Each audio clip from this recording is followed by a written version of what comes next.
So this is my spawn monument, possibly one of my favorite builds I've ever created in Minecraft. I love it, this thing is glorious, but it's being totally ruined by the eyesore that is my Guardian farm. Now don't get me wrong, it works wonderfully. I get plenty of drops from this thing, way more than I'm actually ever gonna need. Until today, that is. Because today I will be raising an ocean monument down from the depths below, breaching through the surface of the sea out here in the open air, whilst also transforming it and scaling it up by about 200%. It's gonna be big. At some point I am gonna have to remove this old monument and do some terraforming around here, but these guardians aren't exactly too keen on that. So whilst I'm figuring out how to do everything underwater, let me just show you guys how big this build is actually going to be. So this is what we've got so far. Basically, I've just laid out where all of the monument legs are going to be going. Or the supports might be a better name for them. But pretty much, this general square is the size that we're working with. Not to mention how high in the sky I'm actually going to be building this thing. Now whilst I was building all of these rings, I was being bombarded by guardian beams.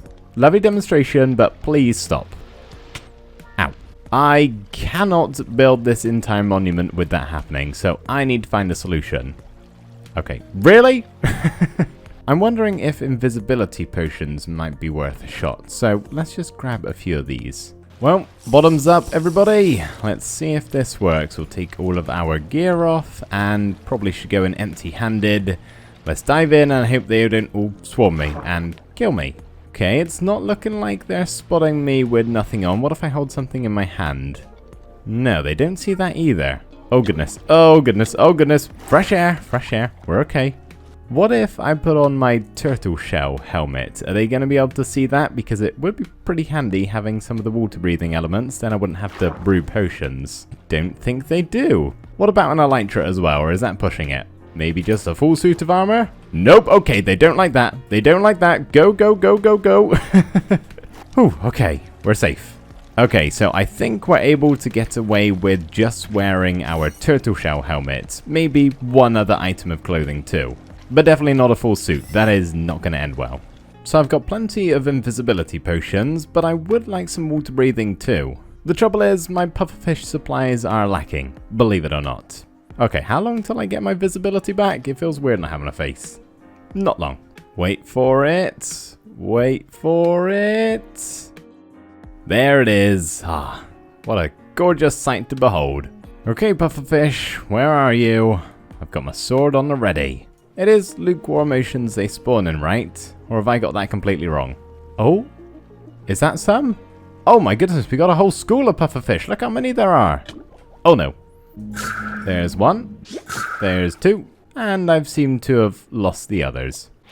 That's 3, 4, 5, 6. I'm on a roll now. 7, 8, 9, and 10. Oh, my goodness, held my breath for a very long time. Yeah, 10 should be fine. That should be good. Okay, I've got my potions, and I've got my terraforming boxes. First things first, scaffolding, you gotta go. Beacon, get built. Now, let's take down the old monument. And not die in the process.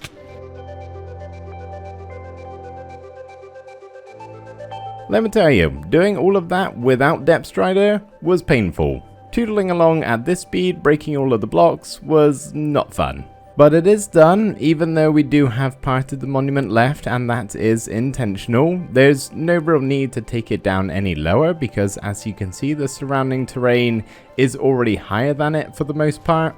And all I'm going to do is bring the terrain over and cover it up entirely. So I grabbed my stone and started to fill over this giant hole that was left by the monument, doing my best to replicate the surrounding terrain so it all would look pretty seamless. It took 3 shulker boxes of stone, which I did not have in sand, so I had to take a quick trip out to the desert, dig a whole bunch of that up with my shovel, and then I could lay it on top of the stone, cover it up with some seagrass and kelp, and make it look as though the monument was never even there. With the seabed now fully terraformed, we are actually ready to start building the monument. which honestly I'm a little bit scared about just because of how massive this build actually is. There's nearly 23,000 blocks that I have to place down, and I've stored them all inside of these various shulker boxes, full to the brim of resources, ready to be placed around me. Actually, wait, I'm not quite ready exactly. All of these resources are just for everything built above the water. I need to actually place all of the blocks underwater first, aka all of the monument's legs. I need to finish these first of all before we can really get started.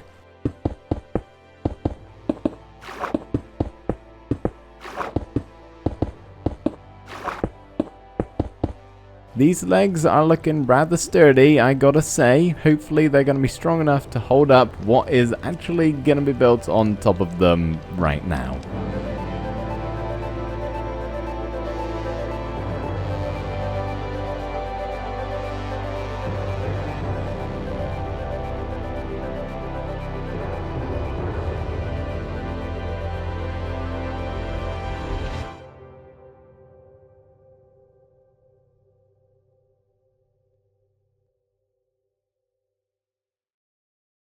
I don't know if you guys are quite ready for this view, but I will show you anyway. So as we take a turn around the corner through all of the leaves, trees and bushes, the monument slowly begins to reveal itself.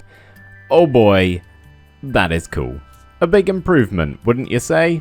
So not only did I spend nearly 6 hours building this in the time-lapse that you just watched, but it actually took me an entire day in real life to design this thing in my creative world, and I could not be happier with how it looks. However, it's not quite finished just yet. We've still got a few finishing touches to make. The first one being the floor inside the monument itself. This stone brick square is not gonna cut it. The walls and the ceiling and most of the floor is all done as well, looking nice and pretty just like the exterior is. But I haven't touched this part just yet because it's actually right above the farm and it's gonna be a bit of a pain to build, so I was putting it off to be honest. But I have got a pretty cool idea of what we can replace it with after we move some of this stuff out of the way, because as you can see it's kind of blocking it a bit right now. Sorting system, be gone. Shulker boxes, vanish. Nether portal, get moved. Pretty quickly we're going to have to redo the storage system because the farm is still working, drops are still being produced. Albeit not to the same efficiency as if I were to be up there at my AFK platform. But they're still coming through at a pretty decent rate, so as long as I keep away from the platform and make short work of what we do next, hopefully we'll be all good. And of course, that's the floor. And I really hope what I'm building right now is obvious what it actually is. It should be, but I don't know. You guys can see it, right? I know it's not pixel perfect and the blocks I've used aren't the right color, but it's my rendition of a guardian, and I really love it. Okay, we gotta rebuild the sorting system. Having these drops just appear and stay there like that, it's getting on my nerves and I want it to stop. I need organization. I am going to have to change some things down here with the actual farm as far as the collection system is concerned, but that's fine. For right now, I need to swim away and not die. I should also maybe build some sort of way up if I fall in here without my elytra, because if I couldn't do this, I would be stranded. That is a lot of hoppers, and there's 2 lots of them as well. I have well and truly extinguished my iron supplies. But it means we are now ready to sort some items. Everything is in place. All we've got left to do is decide how many chests I want to allocate for each item that's dropped. So this farm produces prismarine shards, prismarine crystals, raw cod, inked sacks, and then occasionally tropical fish and bone meal. And basically we have 9 slots of chests times by 4. So we're going to have 1 slot for the ink sacks, 1 slot for the raw cod, 2 slots for the crystals, and the 5 remaining slots are for the shards. And then the tropical fish and bone meal can just go into the lava here via the overflow system. It produces next to nothing with those drops, so it's totally fine to throw it away. And we are done. All of the items are now sorted. And no, I haven't covered any of this up back here, but I don't mind because it's neat and orderly redstone and I'm perfectly okay with having that on display. As long as we've got a nice display out the front here, that's all I'm really concerned about. You guys have probably been looking at this nether portal wondering if I'm gonna do anything with it. And yes I will. Let's cover it up a little bit.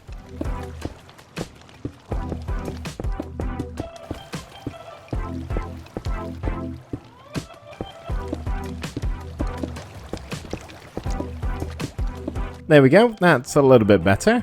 So now the last thing I have to sort out inside of this monument are all of my items I've just splayed out on the floor over here. Most of them being prismarine crystals and raw cod, which are nowhere near as useful as the shards are to me. Plus, once we get this farm back underway, we'll be getting more anyway. So, I'm gonna burn them. Oh lord, what have I done? Well, we may as well start burning it.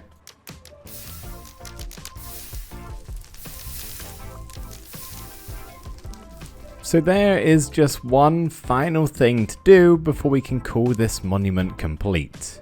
And that is to come to the very tippity top of our build and show you guys that there has been a little itsy bitsy button at the very top in the center waiting to be pressed this entire time. Am I overselling this? Probably, but I think it's pretty cool. Okay, are we all ready? I sure hope so. 3, 2, 1, press. Oh yeah, that's right. We've got some man-made cascading waterfalls going around the edge of the top part of our monument here. A lovely finishing touch if I do say so myself. And not that I would want to, but I can just press the button again and turn it off. But why would I want to do that? There's actually one more thing we need to do. My AFK platform. This is not gonna quite cut it.